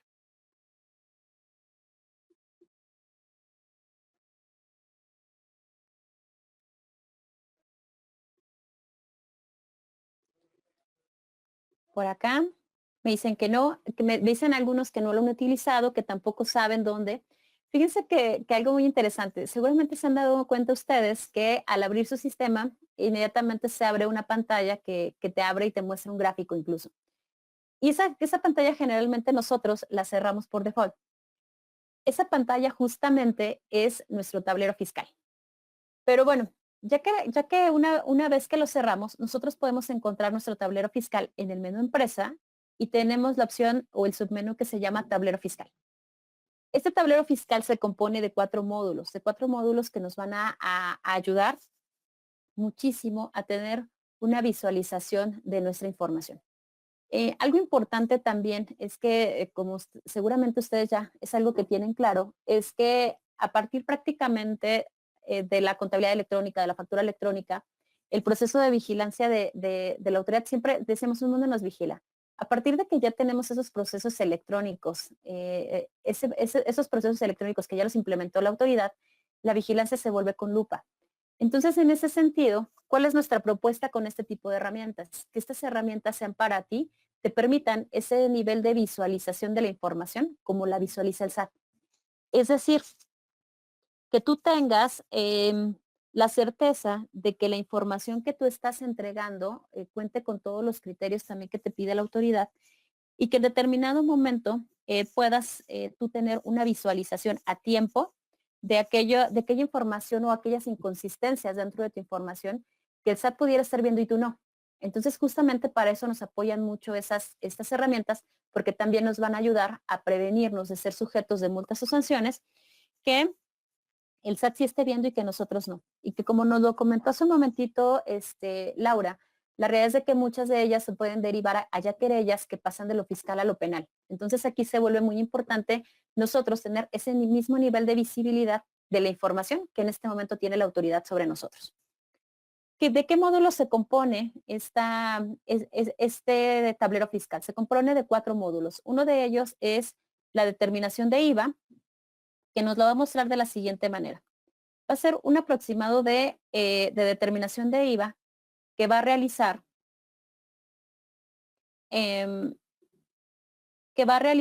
a partir de la información que tenemos almacenada en el sistema. Es decir, este aproximado de determinación de IVA lo lee a través de los XML que tenemos almacenados en el sistema. Puedes seleccionar por periodos. La realidad es de que esta información generalmente la visualizamos periodo a periodo y en este caso te quiero mostrar algo. Estoy entrando yo al periodo de septiembre de 2020 y ¿qué es lo que te muestra? Te muestra un aproximado de IVA causado, tanto como de IVA acreditable.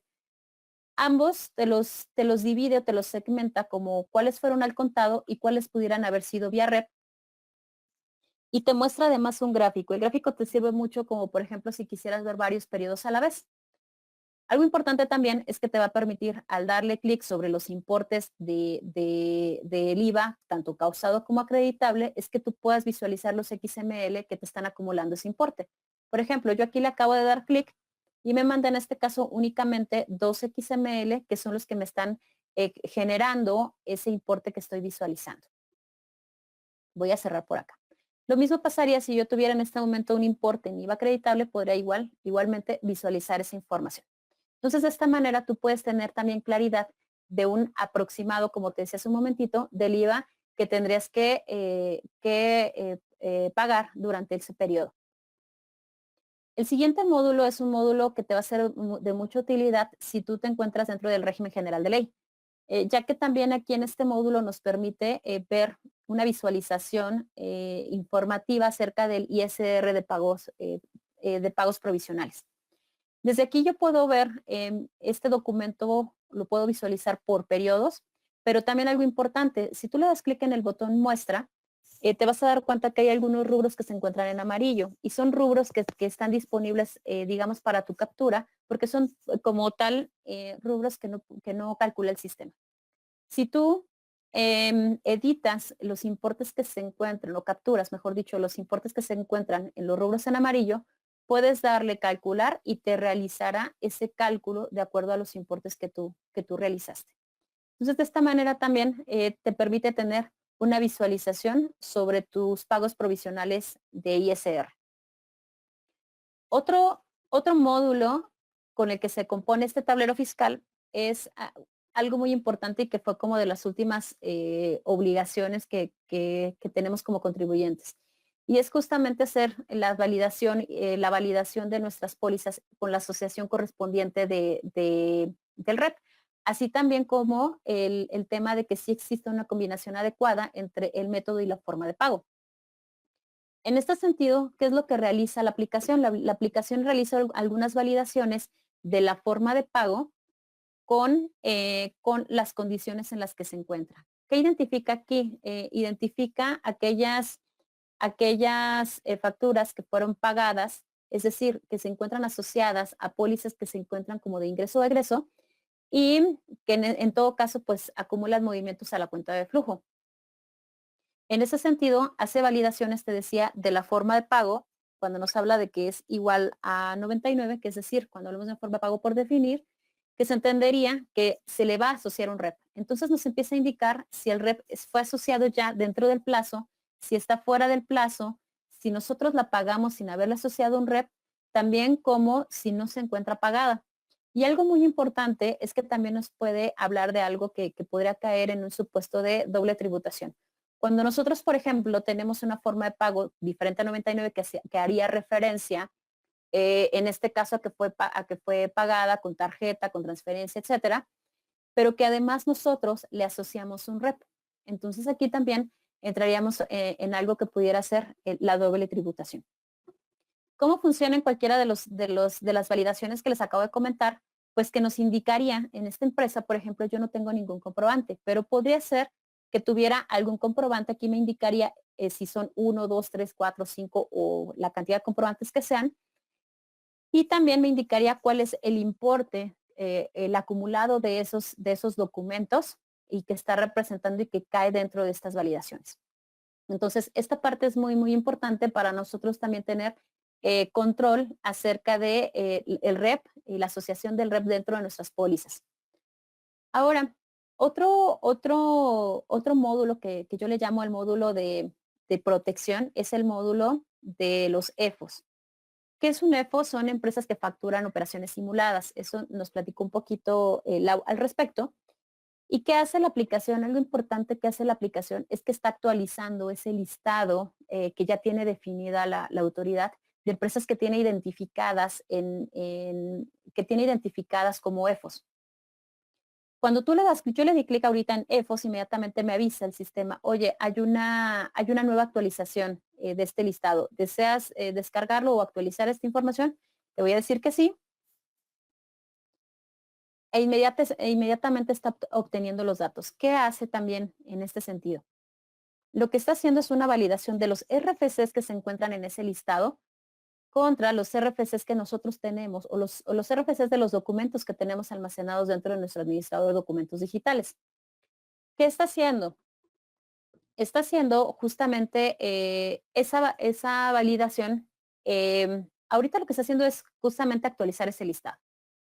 Cuando nosotros entramos en este apartado, hace esa validación para conocer los RFCs que en este momento nos dice que la autoridad identifica 11,266 contribuyentes en ese supuesto de EFOS y están en diferentes situaciones que pueden ser EFOS que ya están como definitivos, que puede ser que ya hayan estado contribuyentes que estén como desvirtuados y también contribuyentes que se encuentren en el supuesto de presuntos.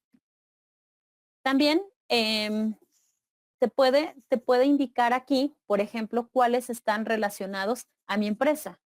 Si yo en mi empresa tengo documentos que estén relacionados con alguno de esos RFCs del listado. Cuando tú le das doble clic, inmediatamente te aparece qué empresa son las que se encuentran dentro, son los RFCs que yo tengo relacionados dentro de mi empresa. Esto es muy, muy importante porque de esta manera tú te puedes anticipar o puedes tener una mejor visibilidad. ¿Por qué? Cuando nosotros tenemos relación, nosotros como contribuyentes tenemos relación con algún contribuyente que se encuentra dentro del listado de los EFOS, entonces nosotros prácticamente en automático caemos en el supuesto de EDOS, empresas que deducen operaciones simuladas. Y la autoridad tiene establecido todo, vamos a llamarlo todo un protocolo con respecto a los EFOS, donde incluso tú tendrías que validar a partir de qué fecha está identificado este RFC como un EFO y que tienes tú tantos días para hacer alguna aclaración, etcétera. Sin embargo, la verdad es que difícilmente nosotros estamos consultando esa información, pero sí nos sería de mucha utilidad a nosotros el poderla identificar a tiempo. Entonces, aquí, justamente en ese sentido, es que el tablero fiscal se vuelve una herramienta muy importante para nosotros para conocer indicadores importantes y además para conocer nosotros el apartado de EFOS que te decía es un módulo que puedes llamar como módulo de protección. Voy a cerrar este apartado y nos preguntan por acá qué son los EFOS. Los EFOS son empresas, son las siglas de algo que se llama empresas que facturan operaciones simuladas o como comúnmente las conocemos las empresas fantasma. Entonces, en ese sentido, lo que se presume cuando existe un EFO es que las operaciones o las transacciones no existen.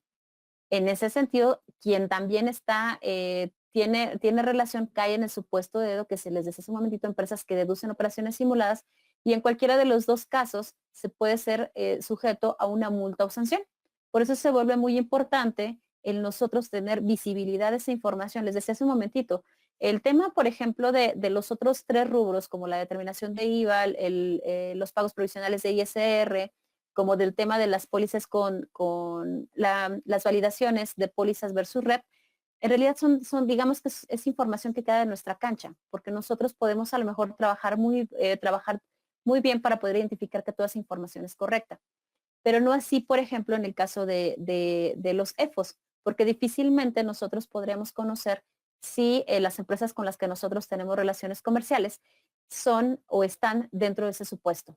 A menos de que hagamos una consulta dentro de los listados del SAT, que digo, siendo muy justos, no es una práctica que sea regular dentro de las empresas.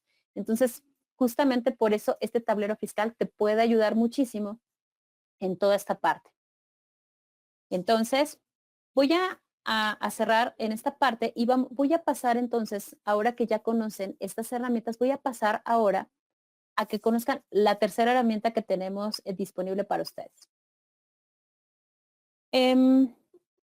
Y que se llama Conta Aquí Decide. Conta Aquí Decide es una aplicación en la nube que es completamente, vamos a llamarla nuevecita de paquete, y esto te va a permitir ejecutar reportes desde la nube.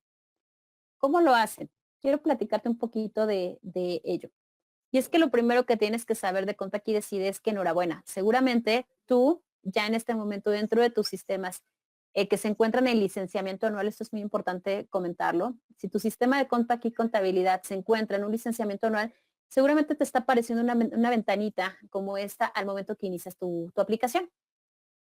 Y es que te está avisando que tienes, que en este momento tú ya puedes tener de manera gratuita una licencia de Decide estándar, de Conta Aquí Decide estándar, que ahorita te voy a platicar un poquito al respecto.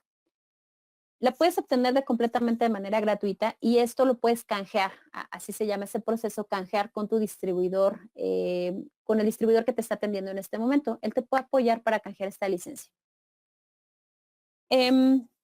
¿Cómo funciona Conta Aquí Decide? Conta Aquí Decide se conecta a los sistemas en licenciamiento anual, eso es muy importante que lo sepas, el licenciamiento anual, donde con comercial premium, con comercial start, con comercial pro, con contabilidad, con nóminas, con bancos y con producción.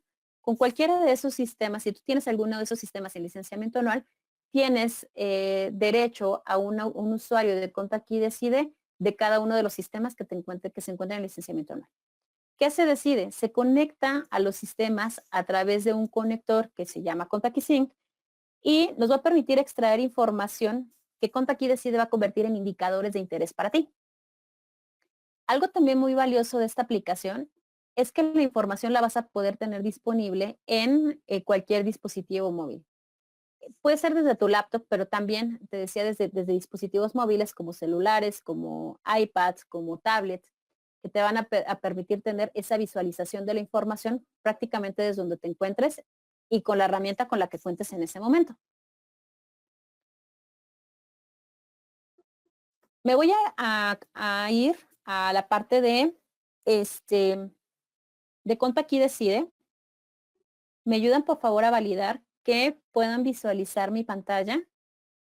Estoy yo aquí en un buscador y ya estoy dentro de la página de inicio de Conta Aquí Decide. Muchas gracias. De Conta Aquí Decide, ya que te decía que esta es una herramienta en la web. Entonces lo que voy a hacer aquí como tal es iniciar sesión. Voy a iniciar sesión. Y aquí me aparece ya mi Conta Aquí Decide. Voy a darle clic aquí.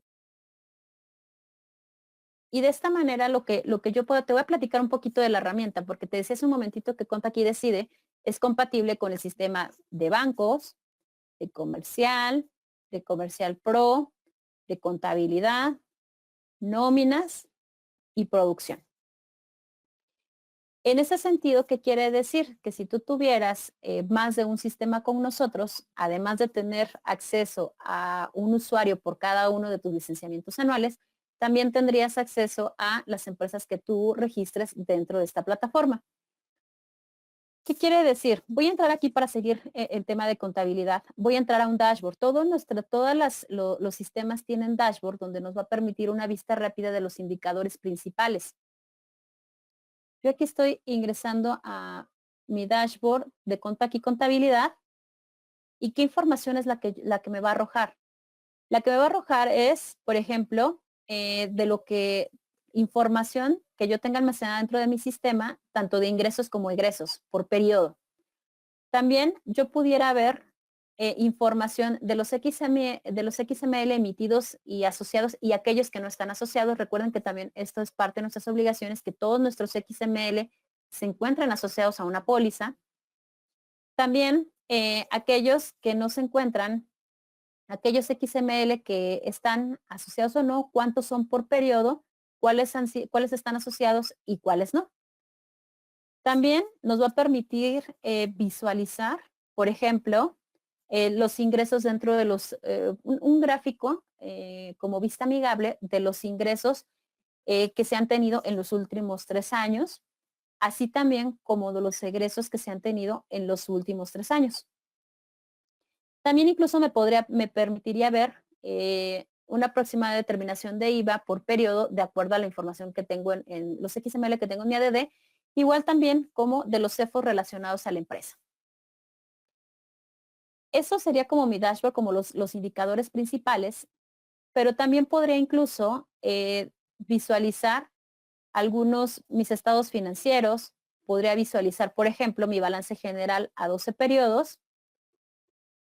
Aquí en consultar.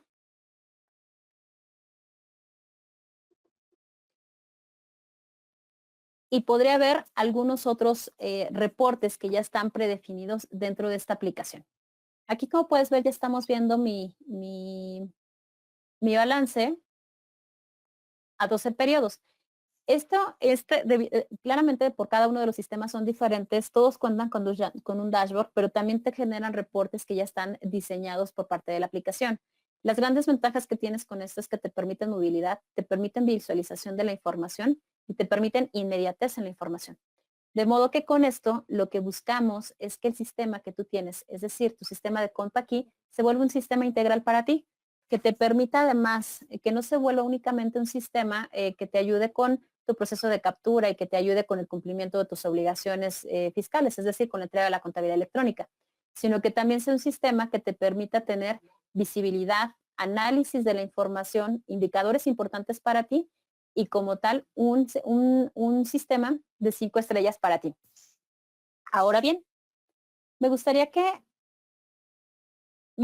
ustedes me pudieran comentar si hasta aquí tienen alguna duda con las herramientas que nosotros que estoy revisando y que les pueden servir y que son de mucha utilidad, por supuesto, dentro de su proceso contable.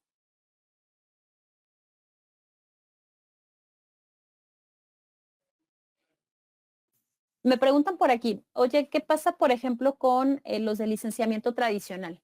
Esta herramienta de Conta Aquí Decide no es compatible con licenciamiento tradicional, es únicamente compatible con licenciamiento anual y esto te genera un usuario completamente gratis a aquellos sistemas que cuentes en licenciamiento anual.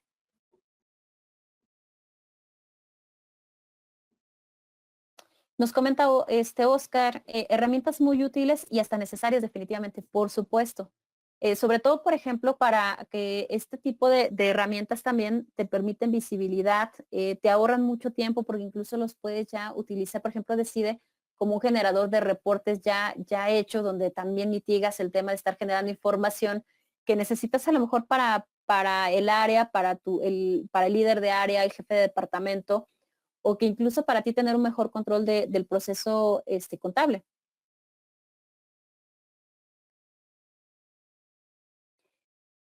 ¿Ok?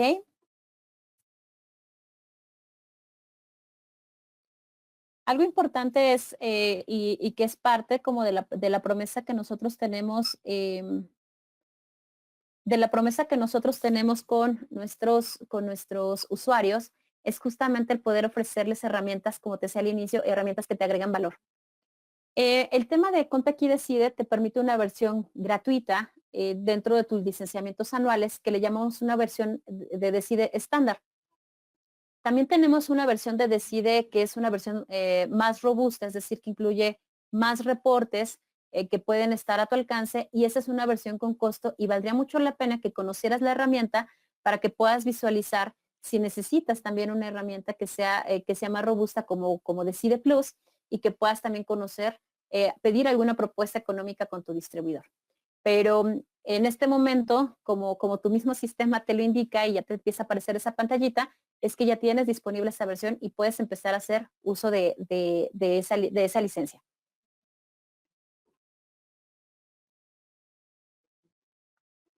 Y bueno, vamos a pasar entonces al apartado de promociones ya prácticamente para cerrar nuestra sesión. Y es que este diciembre queremos que cierres bien el año, que termines bien el año y para ello tenemos programadas algunas promociones que seguramente van a ser de mucho valor, sobre todo si tienes intenciones de actualizar, necesitas renovar tu sistema, si necesitas comprar un sistema nuevo para empezar a trabajar el siguiente año, hay propuestas muy interesantes. Y te platico una de ellas. Una de ellas es que tenemos el 50% de descuento en la que llamamos una promoción competitiva. Es decir, si en este momento vamos a pensar que ya eres usuario nuestro o que necesitas, por ejemplo, tienes algún sistema, alguna operación que llevas con la competencia, al migrarte con nosotros, tú ya tienes el 50% de descuento en el sistema que tú vayas a adquirir y que tengas de la competencia. A lo mejor puede ser que algún cliente tuyo, si es que eres despacho contable, eres contador independiente, trabaje con algún sistema de la competencia y que tú puedas recomendarle también el que migre a Conta Aquí con el beneficio del 50% de descuento. Este lo vamos a tener vigente hasta el 31 de diciembre. Entonces, prácticamente es una muy buena oportunidad en este momento. Y también algo importante, a partir del 4 de diciembre, es decir, a partir de mañana, también vas a tener disponible un 25% de descuento en la compra de productos nube, llámese escritorios virtuales, Evalúa, Conta Aquí Decide, que es el que te acabo de mostrar, y algunos otros de nuestros sistemas en la nube. También vas a tener disponible un 20% de descuento en la compra de 2 o más sistemas, o como nosotros le llamamos la compra en suite. Si tú actualizas, renuevas o tienes un producto para actualizar y otro por renovar, al hacerlo con 2 o más de tus aplicativos, entonces obtendrás un 20% de descuento. Todas estas promociones van a estar disponibles hasta el 31 de diciembre, así que por favor acércate a tu distribuidor. Seguramente si ya tienes alguna propuesta económica para que él te pueda actualizar esa propuesta con las promociones que vamos a tener vigentes a partir del día de mañana, y que puedas ir planificando ya tu cierre de año y por supuesto el inicio del 2021. Pues con esto prácticamente estamos cerrando la sesión. Recuerda el tema de validar la propuesta que tú ya tienes con tu distribuidor, que te pueda ser efectiva si es que entra alguno de estos productos en descuento, que te pueda actualizar esa propuesta y que puedas continuar con tus operaciones. En caso de que desees empezarte a familiarizar con ContAcuity, en caso de que desees empezarte a familiarizar con ContAcuity Decide, puedes pedir tu canje a través de tu distribuidor. Él te puede apoyar con ese proceso para que tú tengas acceso para que tengas acceso a esta herramienta y puedas empezar a utilizarla y empezar a tener información prácticamente desde donde tú estés. Me preguntan que si adquiero otro ContAcuity Nóminas, ¿podría aplicar el 50% de descuento? Solamente si ya vienes de un sistema de la competencia. Porque esto de competitiva quiere decir que vas a cambiar un sistema de la competencia con ContAcuity. Cuando te encuentres en ese escenario, entonces tendrás disponible el 50% de descuento. Me preguntan, ¿cuál sería un sistema de la competencia? No podemos decir marcas, pero sería un sistema que sea de iguales características, que también te ayude, por ejemplo, en el caso de nóminas, un sistema que también te ayude, que sea de alguna otra marca, pero que también te ayude con tu proceso de nóminas. Si tú decides cambiar ese sistema por un sistema de ContAcuity Nóminas, entonces a partir de ahí puedes aplicar tu 50% de descuento. Bueno, pues me parece que ya no hay más que comentar dentro de la sesión. Ya estamos finalizando. La presentación ya la vamos a solicitar con Laura, que nos estuvo ayudando, y también la grabación la vamos a tener disponible. Por favor, solicítala con tu distribuidor. Nosotros se la estaremos compartiendo en el transcurso de la tarde para que él la pueda compartir contigo en caso de que tú la quieras tener disponible. Entonces, pues, muchísimas gracias. Les agradezco infinitamente el tiempo que invirtieron en esta sesión. Ojalá que esta sesión sea de mucha ayuda. Creo que siempre es muy importante estar informados con respecto a lo nuevo que viene. También es muy importante pues prevenirnos para todas aquellas situaciones o aquellas reformas que nos impactan por nuestro giro, por cómo estamos dados de alta, etcétera. Pero además de eso, también es muy importante el mantenernos informados con respecto a las nuevas herramientas con las que cuenta nuestro sistema. Mi recomendación es sácale todo el provecho, porque muchas de estas herramientas de las que ahorita estoy platicando ya cuentan tu sistema con ellas, y solamente que en este momento no estás familiarizado o no las conoces. Entonces, sácale el mayor provecho a una inversión que en este momento ya tienes realizada, o si tienes planeado realizarla, para que evidentemente pues puedas aprovechar al máximo tu sistema de ContAcuity. Pues muchas gracias a todos, que tengan un excelente día. Que tengan ustedes excelente día y